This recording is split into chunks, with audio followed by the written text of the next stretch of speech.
Shalom, selamat siang. Tuhan Yesus baik pada kita semua, amin. Selama-lamanya kasih setia Tuhan tidak pernah beranjak dalam kehidupan kita. Bapak Ibu, hari Selasa pukul 5 sore, jadi 2 hari lagi kita akan merayakan Natal di tempat ini bersama-sama. Ya, saya berharap Bapak Ibu bisa mengajak saudaranya, mengajak teman-temannya supaya ikut bersuka cita bersama-sama kita Natal di tahun ini. Dan setelah itu, setelah Natal kita juga tetap mengundang warga untuk Ramatama dan teman-teman dari organisasi lain, organisasi keagamaan yang bukan satu agama dengan kita. Saya undang supaya mereka juga waktu Ramatama mereka boleh melihat bahwa gereja di tempat ini bersama dengan masyarakat memang bersatu apa adanya, Bapak Ibu. Dan hari ini saya akan menyampaikan firman Tuhan. Seperti biasa kalau ibadah kedua firman-Nya tidak terlalu lama, Bapak Ibu Saudara dikasih Tuhan. Namun kita semua akan mendengar bersama-sama bahwa firman Tuhan ini memberkati kehidupan kita.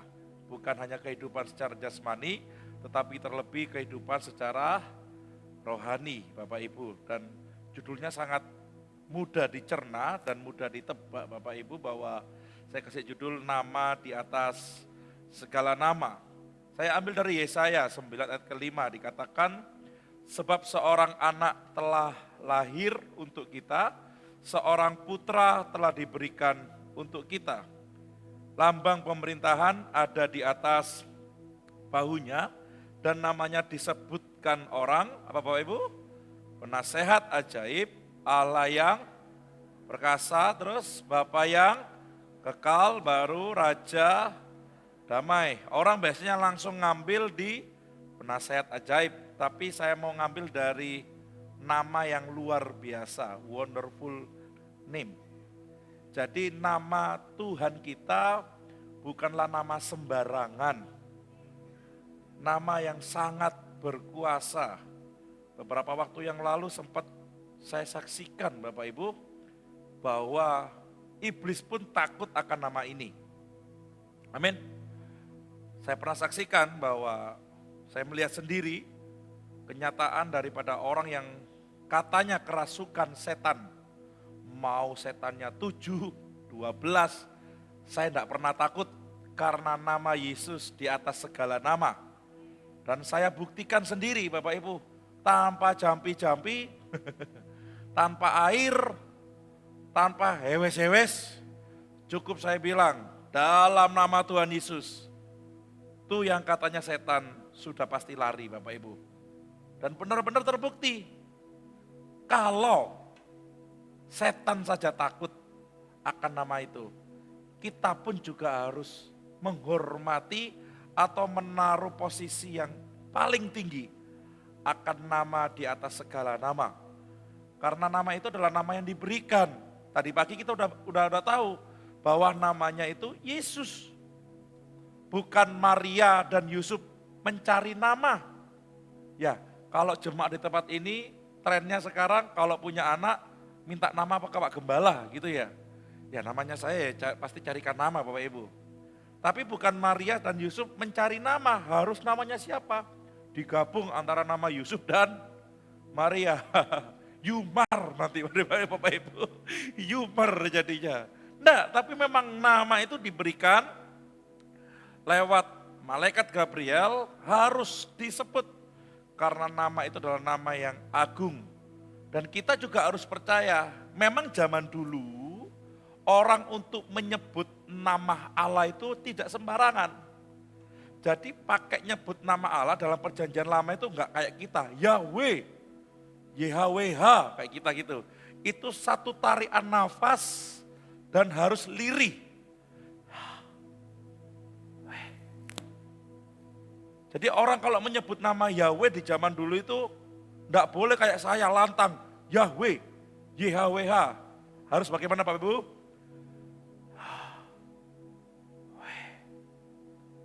Jadi bukan nama sembarangan. Lah kita bersumpah atas nama demi Tuhan. Demi Yesus Kristus yang disalib. Wah, tidak boleh.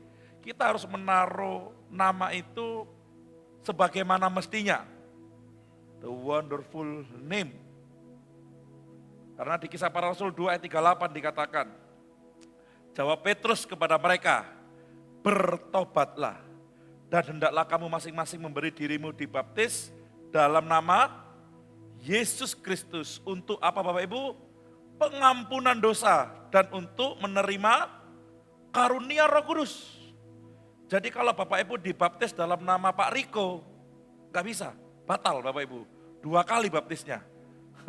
Kemarin ada yang baptis 2 kali Bapak Ibu. Bukan karena salah nama, tapi kurang masuk Bapak Ibu.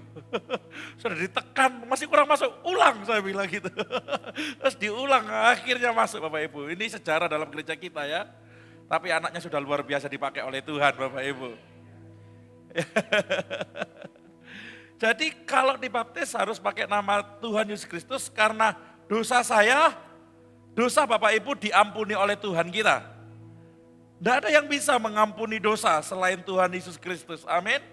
Karena memang nama itu diberikan, diberi kuasa dan semua akan tunduk di satu nama itu.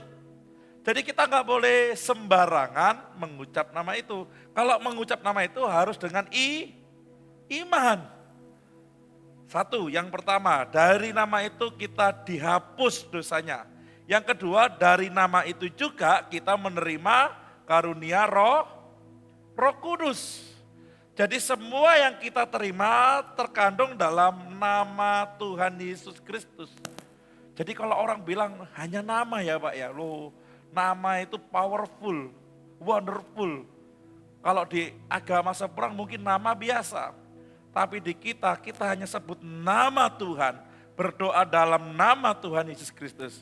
Maka semua kuasa akan bertekuk lutut di hadapannya. Amin. Yang kedua di Kisah Para Rasul 4 ayat 30 dikatakan, ulurkanlah tanganmu untuk menyembuhkan orang dan adakanlah tanda-tanda mujizat oleh nama Yesus, hambamu yang kudus. Pada saat Yesus naik ke surga, orang kan gak bisa panggil lagi dia. Tuhan turun dong, sekali lagi nih ada orang sakit. Tuhan turun dong, ini lagi ada orang yang lagi bermasalah nih. Gak bisa, kita gak bisa lagi minta Tuhan untuk turun, datang menjamah mereka. Karena dia udah naik ke surga, Tuhan kasih tahu kepada para muridnya, meskipun bahasa saya ya, meskipun saya ke surga, Yesus berkata, tapi kamu cukup pakai namaku dan itu akan berkuasa. Panggil namaku dengan iman, panggil namanya Yesus dengan iman, maka segala sesuatu yang ada dalam dunia ini semua ketarik. Kenapa? Karena memang ini nama di atas segala nama, Bapak Ibu Saudara kasih Tuhan. Ini bukan nama sembarangan. Meskipun mereka mengejek nama Tuhan kita, meskipun mereka ada orang yang gak suka dengan nama Tuhan kita, enggak apa-apa, kita ampuni mereka. Kita berdoa untuk mereka. Dan bahkan hanya nama ini, semua mujizat dan tanda-tanda ajaib bisa terjadi Bapak Ibu Saudara kasih Tuhan, amin. Jadi gak perlu nunggu Tuhan turun dong dari surga, please deh. Turun deh ya karena aku lagi sakit deh. Kalau engkau gak turun aku gak sembuh deh. Nah kayak gitu. Hanya nama di atas segala nama, setiap kita bisa berdoa di dalam nama itu dan mujizat pasti terjadi. Tidak perlu Pak Pendeta panggil, tidak perlu orang lain dipanggil. Cukup Bapak Ibu beriman kepada nama yang luar biasa ini, pasti semua yang Bapak Ibu imani terjadi. Di Kisah Para Rasul 16 ayat 18 dikatakan, hal itu dilakukannya beberapa hari lamanya. Tetapi ketika Paulus tidak tahan lagi akan gangguan itu, ia berpaling dan berkata kepada roh jahat itu, demi nama Yesus Kristus aku menyuruh engkau keluar dari perempuan ini, dan seketika itu jugalah keluarlah roh itu. Seperti yang saya sebutkan tadi Bapak Ibu, saya melihat sendiri bagaimana saya hanya berkata sama orang yang katanya kesurupan dalam nama Tuhan Yesus. Wah, sudah melek Bapak Ibu, sudah pergi mereka. Mereka ketakutan dengan nama Tuhan kita. Kita pun harus yakin percaya bahwa setiap kita saat berdoa di dalam nama Tuhan Yesus Kristus, maka roh-roh yang lain itu tidak berani ganggu kita. Amin. Roh jahat itu tidak berani mengganggu kita. Kenapa? Karena kita mempunyai Tuhan dan kita bisa menyebut nama itu dengan iman kita. Bagi saya ini hal yang luar biasa Bapak Ibu. Nggak perlu kasih tunjuk seperti di film-film vampir, apa yang namanya? Salib. Untuk mengusir, kau harus salib, harus ada air suci. Nggak usah. Mulut kita berkuasa karena dilingkupi, dihinggapi dengan semua kebesaran daripada Tuhan.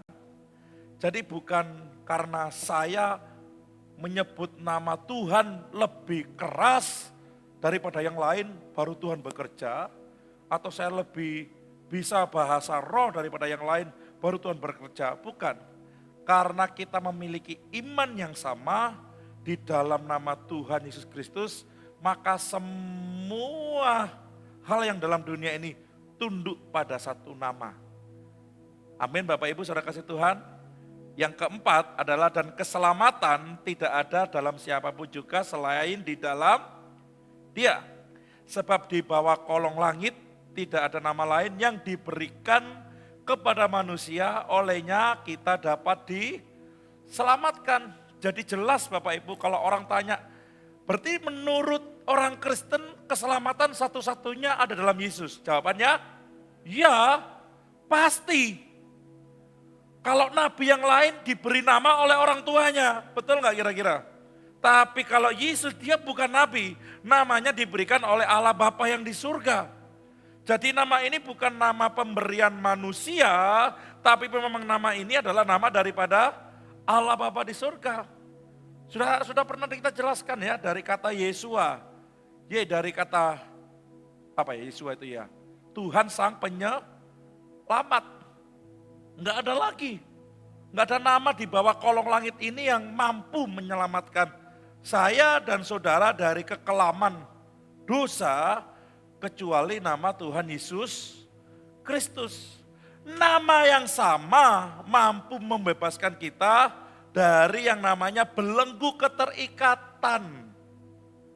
Jadi kalau Bapak Ibu dan saya memiliki keterikatan apapun secara daging dan itu membelenggu kita di dalam dosa-dosa kita, maka Bapak Ibu cukup percaya kepada nama ini, terus mengingat nama ini dan terus melafalkan nama ini, maka Bapak Ibu akan mengerti bahwa nama di atas segala nama yang sudah menjadi bagian dalam tubuh kita, menjadi satu dengan daging kita adalah nama yang berkuasa. Jadi kalau orang bilang Yesus, itu loh anak Yesus, biarin saja.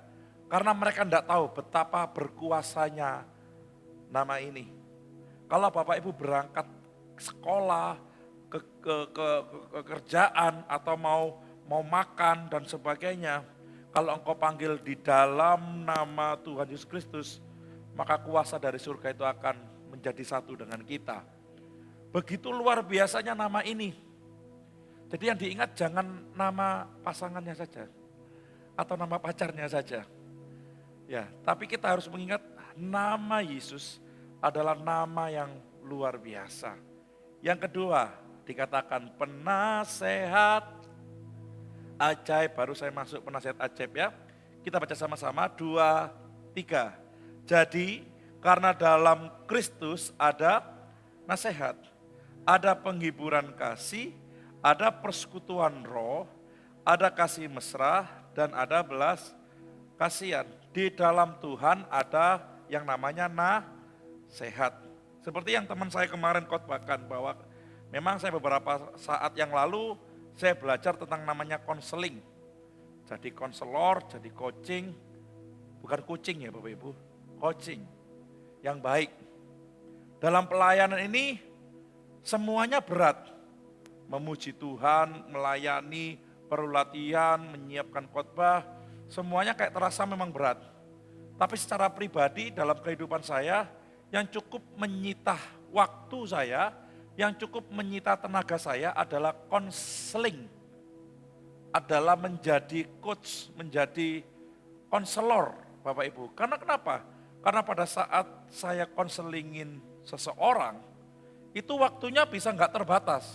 Kan ada lagunya, tak terbatas konselingmu. Nah, jadi dari pagi sampai sore, sampai siang, sampai malam Bapak Ibu, konseling ini membutuhkan waktu yang panjang. Ritmenya harus pas.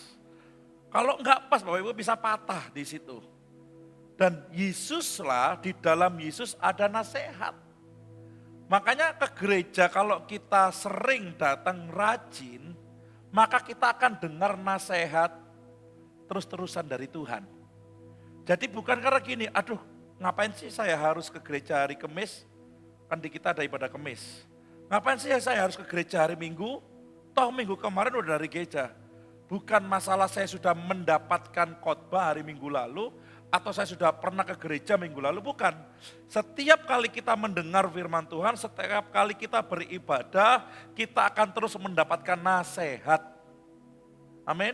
Kalau nasihat itu diulangi berulang kali terus secara menerus, maka nasihat itu adalah nasihat yang sangat penting. Contoh, Hizki mana Hizki? Nah, Hizki, sekarang udah gede, udah pinter Bapak Ibu.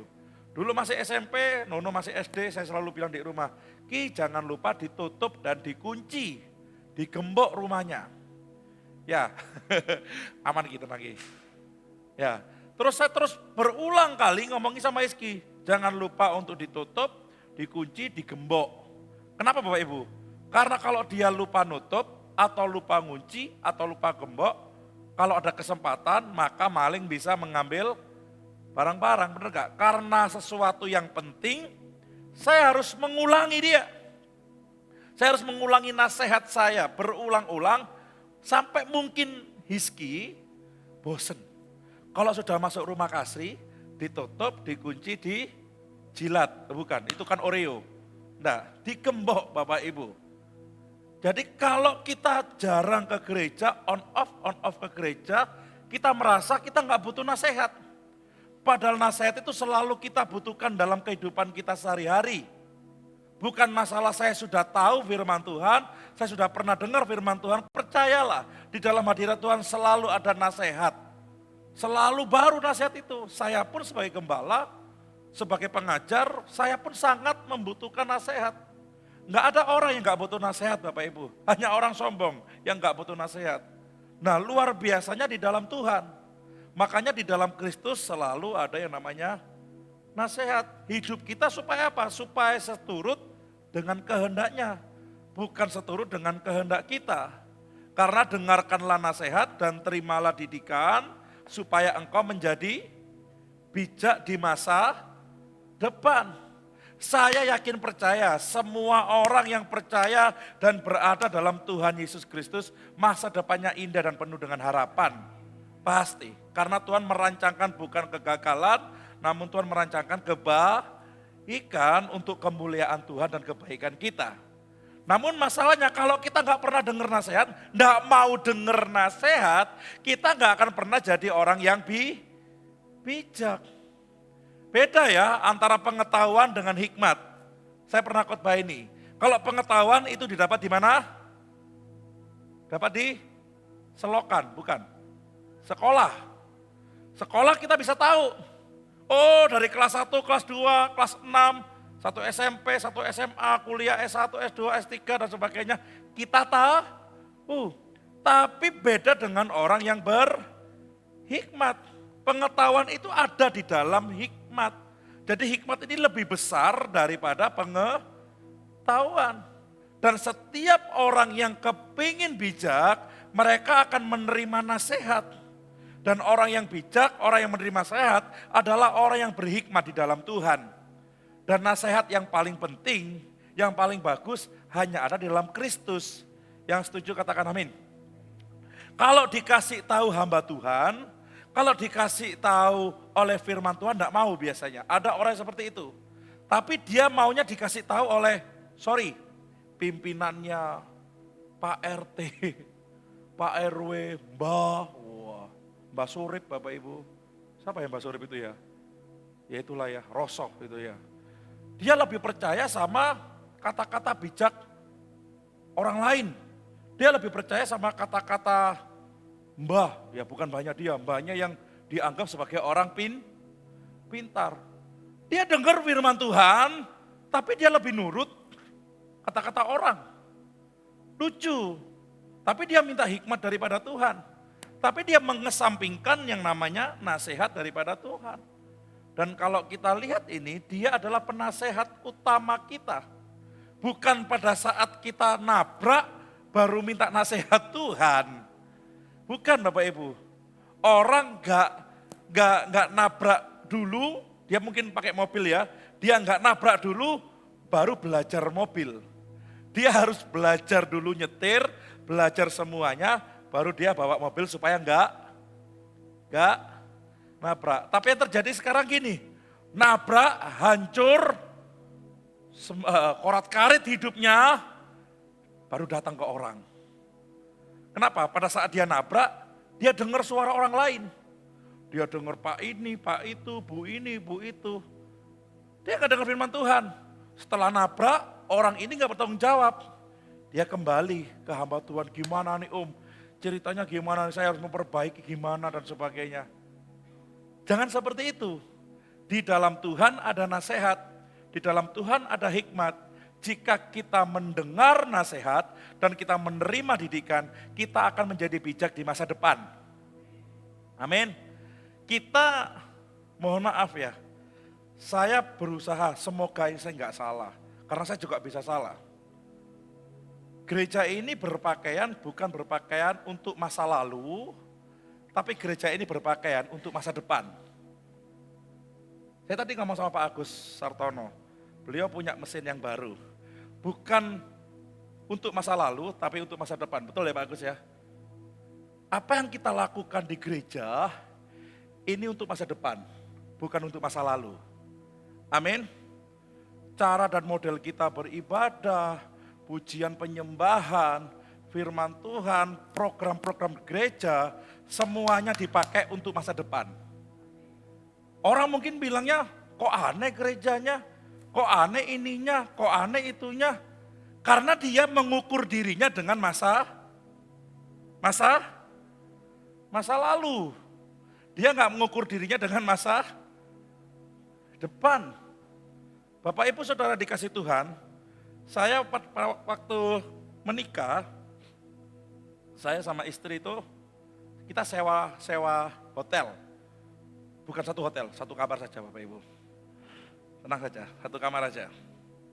Pada saat saya dan istri mau ke gereja pemberkatan, otomatis saya sama istri saya berpakaian pengantin sejak dari hotel. Betul nggak kayak kira-kira ya? Sejak dari hotel kami berpakaian pengantin dan kami harus melewati lorong hotel kayak mungkin di situ ada tempat makan ya, ada resep office depan itu loh.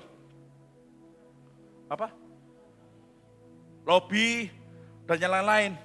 Mungkin orang-orang di hotel melihat saya gini, aneh dua orang ini. Ke hotel lah pakaiannya kayak orang mau nikah. Pakaian biasa dong di hotel, pakai jeans, pakai kaos. Mungkin orang melihatnya kami berdua saat itu mungkin aneh. Tapi mereka enggak tahu kalau kami mau melangsungkan pernikahan. Sama, apa yang kita pakai sekarang, apa yang kita lakukan sekarang, orang kebanyakan ngomongnya aneh. Kenapa? Karena mereka mengukur dirinya dengan masa lalu. Enggak biasa. Tapi kalau orang mengerti masa depan, dia akan mencoba untuk berpakaian selayaknya dia akan masuk dalam masa depan itu. Jadi Bapak Ibu Saudara kasih Tuhan, kalau kita mendengarkan nasihat Tuhan, kita akan menjadi orang yang aneh di pandangan orang lain. Betul apa salah kira-kira? Namun kita bukan berpakaian untuk masa kini dan masa lalu, tapi kita sedang berpakaian untuk masa yang akan datang. Kenapa A, B, C, D? Kita diam aja. Karena mereka tidak mengukur masa depan. Kenapa harus beli mesin yang bagus? Karena di masa depan akan terlihat hal-hal yang baru. Ini yang kita lakukan bersama. Kalau kita nggak pernah dengar nasihat, kalau kita nggak pernah dengar didikan, maka kita nggak akan pernah menjadi bijak. Zaman dulu, 10-20 tahun yang lalu, saya contohkan lagi Bapak Ibu. Pasar Pandaan itu sangat diminati banyak orang. Satu toko itu harganya bisa 150 miliar, enggak, juta. Satu toko kosongan. Sekarang Bapak Ibu, saya prediksi saya, satu toko 50 juta enggak sampai. Kenapa? Karena sudah enggak ada masa depan. Pasar Pandaan ini makin hari makin turun jumlah peminatnya. Betul nggak kira-kira? Tapi masa dulu jaya, luar biasa. Orang berlomba-lomba berinvestasi di pasar, memiliki toko. Tapi sekarang Bapak Ibu banyak toko yang tutup, akhirnya semuanya pada turun harganya. Tergantung kita melihat ke depan bagaimana. Kalau kita mendengar nasihat, kita menerima didikan daripada Tuhan, Tuhan akan memberitahu apa yang harus kita lakukan untuk masa depan. Amin Bapak Ibu. Jadi kita bukan orang yang hanya, oke, saya ini ya ini aja. Enggak bisa gitu. Kita akan tahu karena akan ada perubahan demi perubahan yang terjadi. Dan semuanya ada di dalam hikmat daripada Tuhan. Penasehat ajaib terus. Allah yang perkasa, the mighty God. Kita baca sama-sama 2-3. Pada mulanya adalah firman.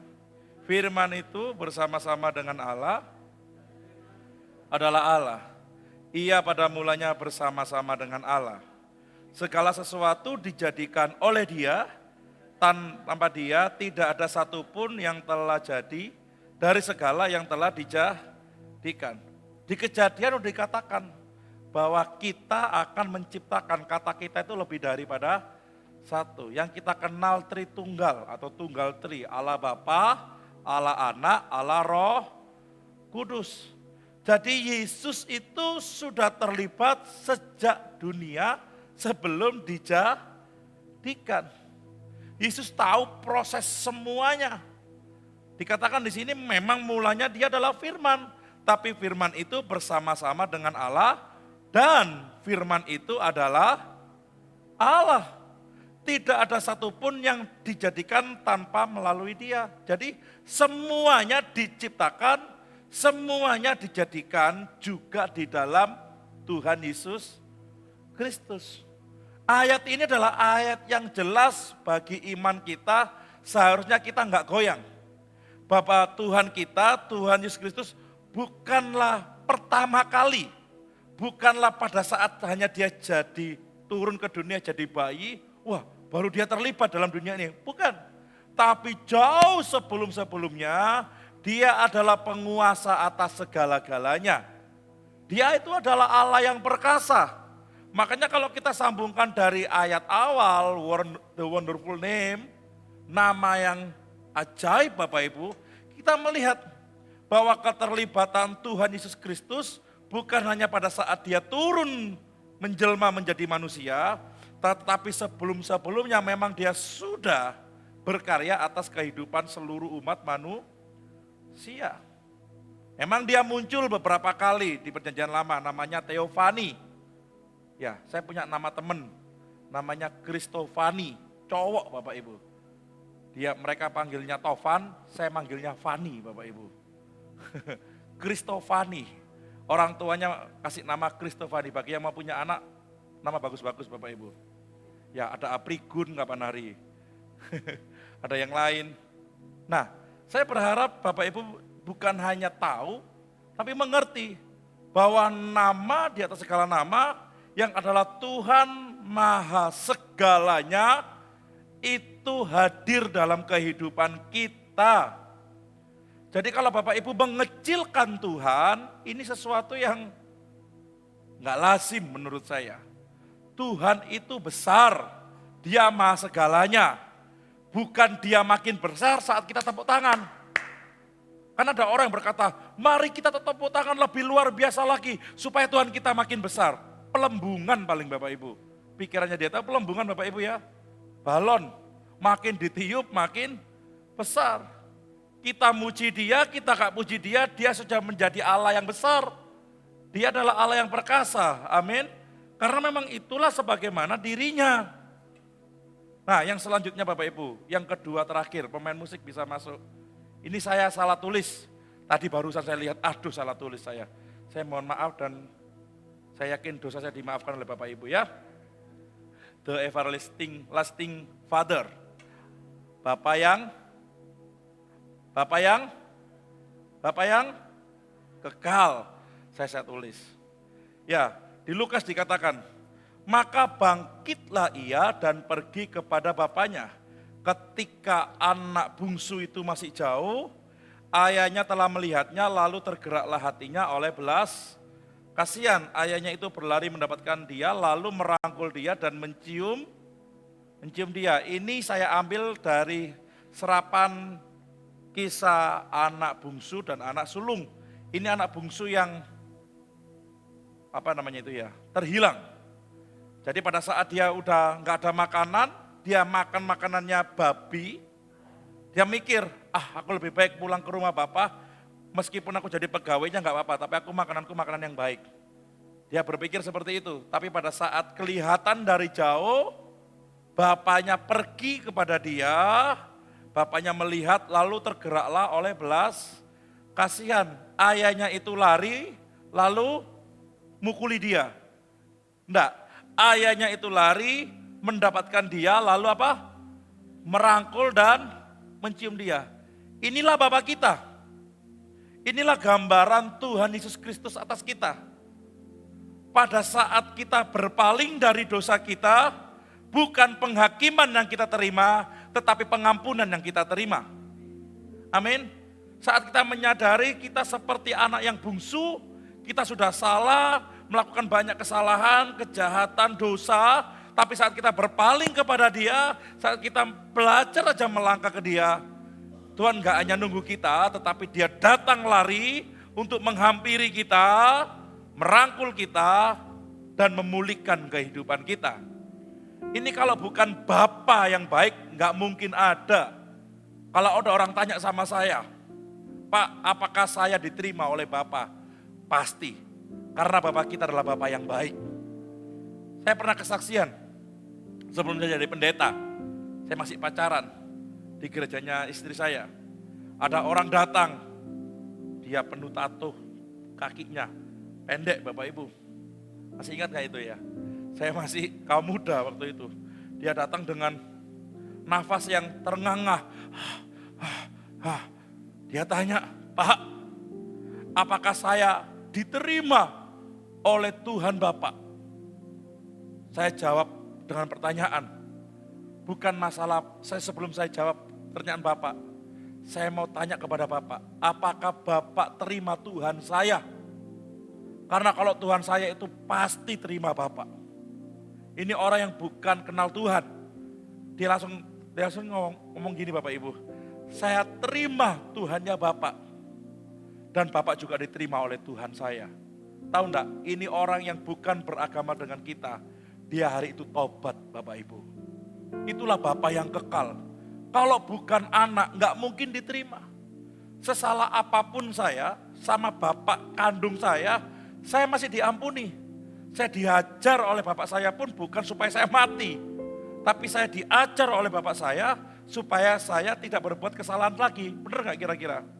Tapi kalau saya bukan anaknya Bapak saya diajar bisa sampai mati Bapak Ibu. Itulah Tuhan kita. Dia adalah Bapa yang kekal. Dia penuh dengan kasih. Dia menerima kita. Makanya dia datang ke dunia bukan menghakimi kita, tapi mengampuni dosa kita. Dan memulihkan keadaan kita. Makanya di sini nggak ada palungan lagi, nggak ada kandang bayi lagi. Karena dia datang sebagai Raja yang memerintah atas hidup kita. Dan yang terakhir adalah Raja Damai. Dan semuanya ini dari Allah. Yang dengan perantaraan Kristus telah mendamaikan kita dengan dirinya. Dan yang telah mempercayakan pelayanan pendamaian itu kepada kami. Jadi nggak ada yang bisa mendamaikan, menengahi antara Allah dan manusia. Kecuali Tuhan Yesus Kristus. Berulang kali saya katakan bahwa manusia tidak dapat menebus dosanya sendiri. Manusia tidak dapat menghapus kesalahannya sendiri. Yang bisa hanya Tuhan Yesus Kristus. Dia adalah sang pendamai antara Allah dengan kita. Saya katakan kapan hari? Allah bukan tidak mau melihat kita, tapi Allah tidak mau melihat apa? Dosa kita. Allah bukan memalingkan mukanya dari hidup kita, tetapi Allah memalingkan mukanya dari apa Bapak Ibu? Dosa kita. Allah sayang kita, tapi Allah nggak sayang dosa kita. Makanya dia harus relakan anaknya yang tunggal, supaya kita didamaikan oleh Allah Bapa. Amin Bapak Ibu. Jadi kalau kita tahu ini, Yesus turun ke dunia adalah berkat terbesar dalam dunia ini. Dia mati bagi kita. Dia membuat hidup kita jauh lebih berarti. Bapak Ibu yang hari-hari ini sedang keterikatan dosa, tetap minta pertolongan daripada Tuhan. Jangan pakai kekuatan sendiri. Karena kekuatan Tuhan yang akan memampukan setiap pribadi kita. Sekali lagi, nama di atas segala nama adalah nama yang berkuasa, yaitu Tuhan Yesus Kristus. Amin. Saya berharap firman Tuhan kali ini memberkati Bapak Ibu Saudara kasih Tuhan. Mari bangkit berdiri, saya butuh pelayan perjamuan.